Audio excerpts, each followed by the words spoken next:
Hello everyone, welcome to CSK education TV. நான் உங்கள் சந்திரன் சண்முகம். இந்த கிளாஸ்ல என்ன பார்க்க போறோம்னா, எக்ஸல்ல இருக்கக்கூடிய பைவட் டேபிள்ஸ் பத்தி தான் பார்க்க போறோம். நீங்க இன்னும் நம்மளோட வீடியோஸை பார்க்கலாம். நான் எல்லா வீடியோஸோட லிங்க்ஸ் வந்து டிஸ்கிரிப்ஷன் பாக்ஸ்ல கொடுத்துருக்கேன். நீங்க அங்க போய் செக் பண்ணீங்க. நீங்க இன்னும் நம்மளுடைய சேனலை சப்ஸ்கிரைப் பண்ணலாம், மறக்காம சப்ஸ்கிரைப் பண்ணுங்க. சப்ஸ்கிரைப் பண்ண கையோட பக்கத்துல இருக்கிற பெல் ஐக்கானை கிளிக் பண்ணி ஆல் நோட்டிபிகேஷன்ஸ் மறக்காம எனேபிள் பண்ணிக்கங்க.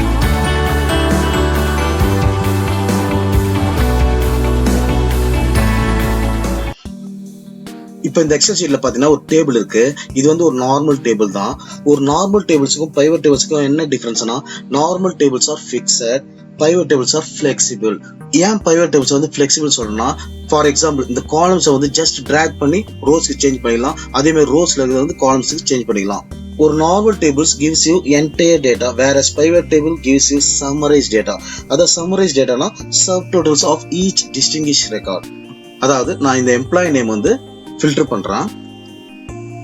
இப்போ இதுல அஜய் மட்டும் வேணும்னு ஃபில்டர் பண்ணிக்கிறேன். இப்போ இதுல பாத்தீங்கன்னா அஜய் என்பவர் வெஸ்ட் ரீஜன்ல எவ்வளவு சேல்ஸ் பண்ணிக்கிறான்னு பார்க்கணும். சோ நான் இந்த ரீஜன்ல போயிட்டு வெஸ்ட் மட்டும் செலக்ட் பண்ணிக்கிறேன். செலக்ட் பண்ணிட்டு இப்போ வெஸ்ட் ரீஜன்ல பாத்தீங்கன்னா இவ்வளவு சேல்ஸ் பண்ணிருக்காரு. சோ இததான் வந்து நம்ம பைவட் டேபிள்ஸ்ல நம்ம சம்மரைஸ் பண்ணி பார்க்க போறோம். சோ இந்த பைவட் டேபிள்ஸ் எப்படி கிரியேட் பண்றது ஃப்ரம் ஸ்கிராச்ல இருந்து பார்ப்போம். ஒரு பைவட் டேபிள் கிரியேட் பண்றதுக்கு முன்னாடி 3 விஷயத்தை நம்ம செக் பண்ணிக்கணும்.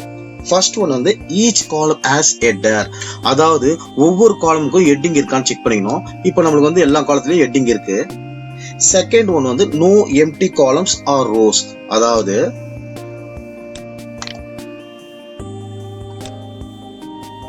இந்த மாதிரி எம்டி காலம்ஸ் இருக்கக்கூடாது, அதே மாதிரி எம்டி ரோஸும் இருக்கக்கூடாது. தேர்ட் ஒன் வந்து no totals or subtotal rows, அதாவது டோட்டல்ஸ் ஆர் சப்டோட்டல் ரோஸ் இருக்கக்கூடாது. ஸோ நம்ம இப்போ வந்து எப்படி ஒரு பைவட் டேபிள் கிரியேட் பண்றது பார்ப்போம்.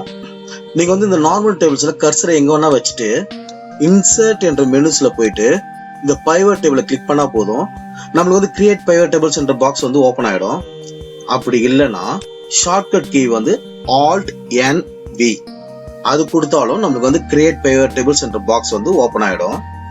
இப்போ இதுல ஃபர்ஸ்ட் ஒன்ல பாத்தீங்கன்னா செலக்டட் டேபிள் ஆர் ரேஞ்ச், உங்களுக்கு வந்து இந்த ரேஞ்ச் வந்து ஆட்டோமேட்டிக்கா எடுத்துக்கும். ஸோ அதனால தான் வந்து நம்ம வந்து எம்டி காலம்ஸ் ஆர் ரோஸ் இருக்கக்கூடாதுன்னு சொல்லியிருந்தேன். ஸோ எம்டி காலம்ஸ் ரோஸ் இல்லைன்னா ஆட்டோமேட்டிக்கா இந்த ரேஞ்ச் வந்து எடுத்துக்கும். இல்ல எனக்கு மேனுவலா ரேஞ்ச் செலக்ட் பண்ணனா இந்த பட்டனை கிளிக் பண்ணி உங்களுக்கு எந்த ரேஞ்ச் வேணுமோ அந்த ரேஞ்ச் செலக்ட் பண்ணிக்கலாம். இப்போ நான் வந்து இந்த டேபிள் ரேஞ்சை செலக்ட் பண்ணிக்கிறேன். செகண்ட் ஒன் வந்து use and external data source, இது வந்து டேட்டா பேஸ் வந்து கனெக்ட் பண்றதுக்கு நம்மளுக்கு யூஸ் ஆகும். இது ஜெனரலா பாத்தீங்கன்னா பவர் குவரில நம்ம யூஸ் பண்ணுவோம். இப்போ இந்த பைவட் டேபிள் வந்து நியூ ஒர்க் ஷீட்ல வேணுமா எக்ஸிஸ்டிங் ஒர்க் ஷீட்ல வேணுமான்னு கேக்குது. எனக்கு வந்து எக்ஸிஸ்டிங் ஒர்க் ஷீட்ல தான் வேணும்னா இதை நான் செக் பண்ணிட்டு லொகேஷன் வந்து இந்த பட்டனை கிளிக் பண்ணி லொகேஷன் வந்து நான் இங்க செக் பண்ணிக்கிறேன். இது கொடுத்தீங்கன்னா நம்மளுக்கு எக்ஸிஸ்டிங் ஒர்க் ஷீட்ல நம்மளுக்கு பைவட் டேபிள் வந்துடும். இல்ல எனக்கு நியூ ஒர்க் ஷீட்ல தான் வேணும்னா இந்த நியூ ஒர்க் ஷீட்டை கிளிக் பண்ணா போதும், நம்மளுக்கு நியூ ஒர்க் ஷீட்ல வந்துடும். கீழே ஒரு செக் பாக்ஸ் பாத்தீங்கன்னா add this data to the data model. நம்ம வந்து பவர் பாயிண்ட்ல இந்த டேட்டா மாடல்ஸ் பத்தி டீடைல்ஸா பார்ப்போம். இப்போ நான் வந்து ஓகே கொடுக்குறேன். இப்போ நம்ம வந்து ஓகேன்னு கொடுத்தோம்னா நியூ ஷீட்ல பைவட் டேபிள் வந்துடுச்சு. இதுதான் வந்து பைவட் டேபிள் ஃபீல்ட்ஸ். இப்போ இது இல்லைன்னா நம்ம அனலைஸ் என்ற டேப்ல போயிட்டு இந்த ஃபீல்டு லிஸ்ட்டை கிளிக் பண்ணா போதும், நம்மளுக்கு வந்து பைவட் டேபிள் ஃபீல்ட்ஸ் வந்து வந்துடும்.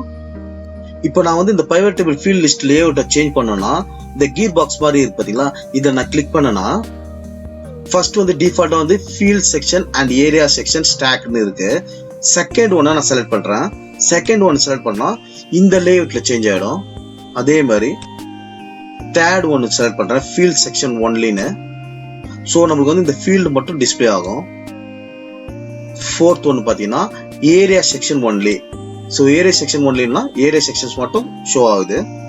ஸோ நம்ம வந்து டிஃபால்ட்டா வந்து field section and area section stacked select பண்ணிக்கிறேன். இப்போ இதுல பாத்தீங்கன்னா 4 ஃபீல்ட்ஸ் இருக்கு.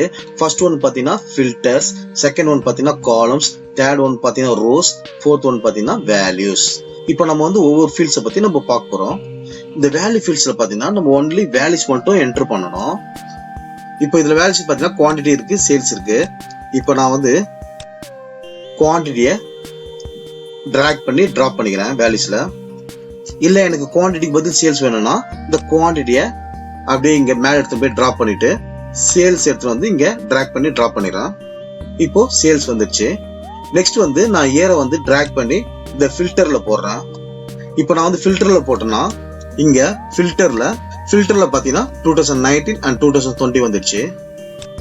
இல்ல எனக்கு இந்த ஏரை வந்து ஃபில்டர்ல வேணாம், காலம்ஸ் வேணும்னா காலம்ஸ்ல போட்டீங்கன்னா ஏர் வந்து காலம்ஸ்ல வந்துடும்.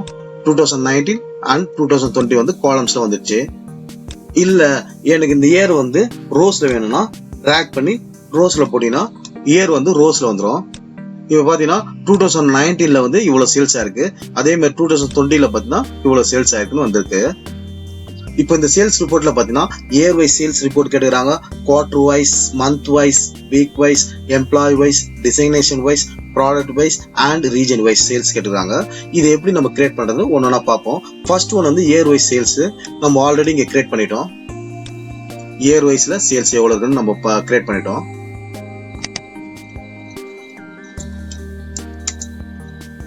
இயர் வைஸ் இதை நான் வந்து டூப்ளிகேட் எடுத்துக்கிறேன்.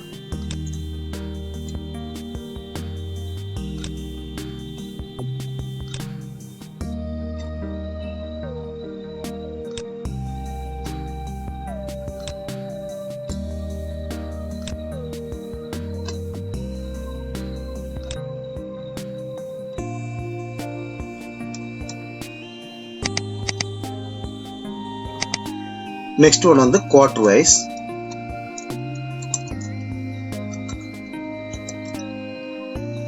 தேர்ட் ஒன் வந்து மந்த் வைஸ்,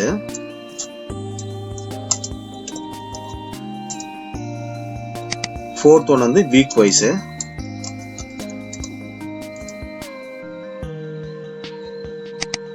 ஃபிஃப்த் ஒன் வந்து எம்ப்ளாய் வைஸ்,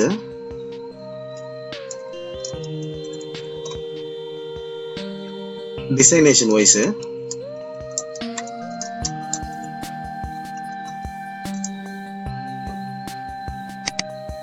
செவன்த் ஒன் பாத்தீங்கன்னா ப்ராடக்ட் வைஸ்,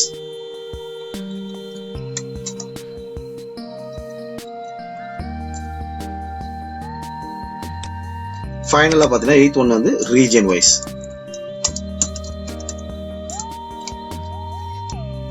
இப்போ இந்த 2019ல பாத்தீங்கன்னா சேல்ஸ் வந்து 89,48,573.25 வந்திருக்கு. இப்போ இந்த நம்பர் வந்து கரெக்டா இருக்கான்னு செக் பண்றதுக்கு ஜஸ்ட் இதை டபுள் கிளிக் பண்ணா போதும், ஆட்டோமேட்டிக்கா ஒரு டேப் ஓபன் ஆயிடுச்சு. ஸோ இதுல பாத்தீங்கன்னா 2019 மட்டும் தான் இருக்கு. இப்போ இந்த சேல்ஸ் வந்து சம் பண்ணி பாக்குறேன். இப்போ இந்த டோட்டல் சேல்ஸ் பாத்தீங்கன்னா 89,48,573.25 எக்ஸாக்டா கரெக்டா இருக்கு. ஸோ நெக்ஸ்ட் வந்து குவார்டர் வைஸ் நம்ம பார்க்க போறோம்.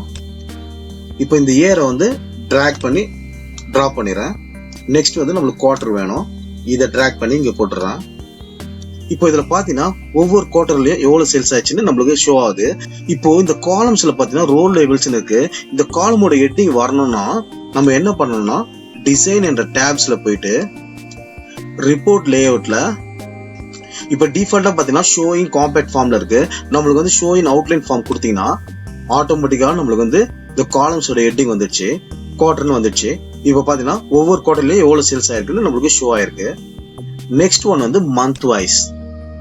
இப்போ இந்த இயரை ரிமூவ் பண்ணிட்டு மந்த்தை டிராக் பண்ணி டிராப் பண்ணிக்கிறேன். இப்போ இதுல பாத்தீங்கன்னா ஒவ்வொரு மந்த்லயும் எவ்வளவு சேல்ஸ் ஆச்சுன்னு நம்மளுக்கு ஆட்டோமேட்டிக்கா வந்துருச்சு. நெக்ஸ்ட் ஒன் வந்து வீக் வைஸ். இப்போ இந்த இயரை ரிமூவ் பண்ணிட்டு இப்போ இந்த வீக்கை டிராக் பண்ணி டிராப் பண்ணிக்கிறேன். இப்போ இதுல பாத்தீங்கன்னா ஒவ்வொரு மந்தோட ஃபர்ஸ்ட் வீக்ல எவ்வளவு சேல்ஸ் ஆயிருக்கு, அதே மாதிரி செகண்ட் வீக்ல எவ்வளவு சேல்ஸ் ஆச்சுன்னு நம்மளுக்கு அவுட்புட் வந்திருக்கு. இப்போ இந்த காலம் ஹெட்டிங்ஸ் நம்மளுக்கு வேணும்னா ரிப்போர்ட் லேஅவுட்ல ஷோ இன் அவுட்லைன் ஃபார்ம் கொடுத்தீங்கன்னா நம்மளுக்கு இந்த காலம் ஹெட்டிங் வந்துடும். நெக்ஸ்ட் ஒன் வந்து எம்ப்ளாய் வைஸ். இப்போ நம்மளுக்கு வந்து எம்ப்ளாய் வைஸ் வேணும்னா இந்த எம்ப்ளாய் நேமை டிராக் பண்ணி இங்க டிராப் பண்ணிக்கிறேன். இதுல பாத்தீங்கன்னா யூனிக் எம்ப்ளாயோட நேம் மட்டும் தான் இங்க ஷோ ஆகும். இப்போ இதுல பாத்தீங்கன்னா அஜய் என்பவர் எவ்வளவு சேல்ஸ் பண்ணிக்கிறாரு, அதே மாதிரி ஆனந்த் என்பவர் எவ்வளவு சேல்ஸ் பண்ணிக்கிறாரு நம்மளுக்கு வந்துருச்சு.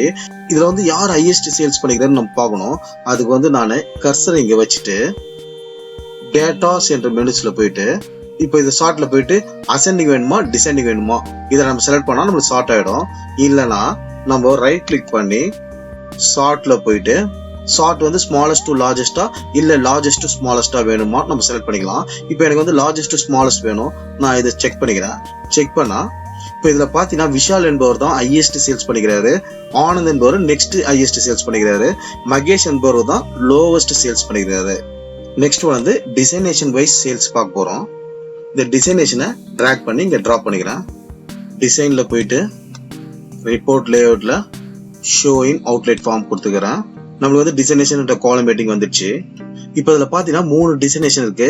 ஃபர்ஸ்ட் ஒன் வந்து அசோசியேட், செகண்ட் ஒன் வந்து கன்சல்டன்ட், தேர்ட் ஒன் வந்து ரெப்ரசன்டேட்டிவ்.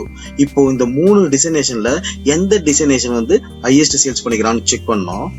இப்போ நம்ம கர்சரை இங்க வச்சுட்டு நான் வந்து டேட்டா என்ற மெனுஸ்ல போயிட்டு ஷார்ட் டிசைடிங் ஆர்டர் கொடுக்குறேன். கொடுத்தனா கன்சல்டன்ட் டிசைனேஷன்ல இருக்கவங்க தான் வந்து ஹையஸ்ட் சேல்ஸ் பண்ணிக்கிறாங்க, ரெப்ரசன்டேட்டிவ் டிசைனேஷன் வந்து லோவஸ்ட் சேல்ஸ் பண்ணிக்கிறாங்க. நெக்ஸ்ட் வந்து ப்ராடக்ட் வைஸ் சேல்ஸ் பார்க்க போறோம். நான் ஏரை ரிமூவ் பண்ணிக்கிறேன். ப்ராடக்ட் வைஸ் சேல்ஸ் பார்க்க போறோம். இப்போ இதுல பாத்தீங்கன்னா ஒவ்வொரு ப்ராடக்ட்ஸும் எவ்வளவு சேல்ஸ் பண்ணிக்கிறோம் நம்ம வந்திருக்கு. இப்போ இதுல போயிட்டு நம்ம ஷார்ட் பண்ணிக்கிறோம். டிசைனிங் ஆர்டர்ல ஷார்ட் பண்ணனா எந்த ப்ராடக்ட் வந்து அதிகமான சேல்ஸ் பண்ணிக்கிறாங்கன்னா கேமரா தான் வந்து அதிகமா சேல்ஸ் பண்ணிக்கிறாங்க, மார்க்கர் வந்து லோவஸ்ட் சேல்ஸ் பண்ணிருக்காங்க. ஃபைனலா ரீஜன் வைஸ் சேல்ஸ் பார்க்க போறோம். இந்த ஏரை ரிமூவ் பண்ணிட்டு ரீஜனை டிராக் பண்ணி இங்க டிராப் பண்ணிக்கிறேன். இப்போ நான் வந்து டிசைன் டேப்ல போயிட்டு ரிப்போர்ட் லேஅவுட்ல ஷோ இன் அவுட்லைன் ஃபார்ம் கொடுக்குறேன். கொடுத்தனா நம்மளுக்கு வந்து காலம் வெயிட்டிங் ரீஜன்ன்றது வந்துடுச்சு. இப்போ இதுல பாத்தீங்கன்னா ஒவ்வொரு ரீஜனும் எவ்வளவு சேல்ஸ் பண்ணிக்கிறாங்கன்னு நம்மளுக்கு அவுட்புட் வந்துடுச்சு. இப்போ நான் வந்து இதை ஷார்ட் பண்றேன். டேட்டால போயிட்டு ஷார்ட் டிசெண்டிங் ஆர்டர் கொடுத்தனா நம்மளுக்கு வந்து வெஸ்ட் ரீஜன்ல தான் வந்து அதிகமான சேல்ஸ் பண்ணிக்கிறாங்க, நார்த் ரீஜன்ல வந்து லோவஸ்ட் சேல்ஸ் பண்ணிருக்காங்க. இப்போ இது வரைக்கும் பாத்தீங்கன்னா நம்ம பைவட் டேபிள்ஸ்ல வந்து சிங்கிள் டைமென்ஷன்ஸ்ல எப்படி கிரியேட் பண்றது பார்த்தோம். நெக்ஸ்ட் கிளாஸ்ல பாத்தீங்கன்னா 2 டைமென்ஷன்ஸ்ல எப்படி கிரியேட் பண்றது பார்ப்போம். இந்த ட்ரைனிங் செஷன் உங்களுக்கு பிடிச்சிருக்கும் நான் நம்புறேன். பிடிச்சிருந்தா மட்டும் நீங்க லைக் பண்ணுங்க, ஷேர் பண்ணுங்க, சப்ஸ்கிரைப் பண்ணுங்க. இந்த சேனலை 100% சப்போர்ட் பண்ணி நான் நம்புறேன். அடுத்த வீடியோவில் சந்திப்போம். அதுவரை உங்களிடம் விடைபெறுவது நான் உங்கள் சந்திரன் சண்முகம்.